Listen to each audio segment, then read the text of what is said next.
মানুষ তো পরিবর্তন চাইছে, বাঁচতে চায় সকলে, তাই বিজেপি সরকার। এখানে বিজেপি সরকার ছাড়া আর কিছুই মানুষ বলছে না। এখানে যে তৃণমূল দ্বারা যে অত্যাচার হয়েছে, আজকের মানুষ এত অত্যাচার, এত নির্যাতন মানুষের উপর চলেছে যে আজকের বয়স্ক মানুষ তাদের চোখের জল অঝরে বেরিয়ে যাচ্ছে। এখানে বলতে গেলে এখানে অত্যাচার, অবহেলা, দুর্নীতি চাই কিছুই নেই।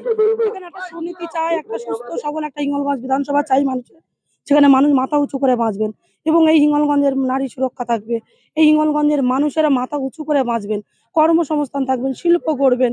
আমরাও এইগুলোই চাই, আর মানুষও চান। তার সাথে সাথে মানুষের চোখের জল এইগুলোই প্রকাশ করেন যে এখানে কি নির্যাতন আর কি অত্যাচার চলছে। এখানে এই তৃণমূল সরকার ফ্ল্যাগ বেঁধেছে, ফ্ল্যাগ খুলে ফেলেছেন। ভাইটা ইতিমধ্যেই আমাদের একটা ফোনে ভিডিও করে দিয়ে দিলেন, দিয়েও ওনারা ভয় পাচ্ছেন যে আমাদের নিরাপত্তা কোথায় দিদি, আমরা যে বলবো আমাদের বাড়িতে গিয়ে আমাদেরকে মেরে আসে। মহিলাদেরকে লাথি মারে, এইরকম ভাবেও পর্যন্ত অভিযোগ করছেন মহিলারা যে আমাদেরকে লাথি মারে এই তৃণমূল সরকারের লোকেরা। আমাদেরকে কিছু হলেই, আমরা যদি কোনো বিজেপির নাম নিই, জয় শ্রীরাম বলে আমাদেরকে মারে।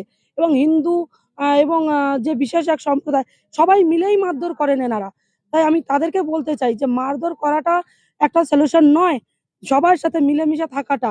দেখুন, সরকার আপনারা পাচ্ছেন সুযোগ সুবিধা, যারা পাচ্ছে না তাদেরকেও পাইয়ে দেওয়ার দরকার।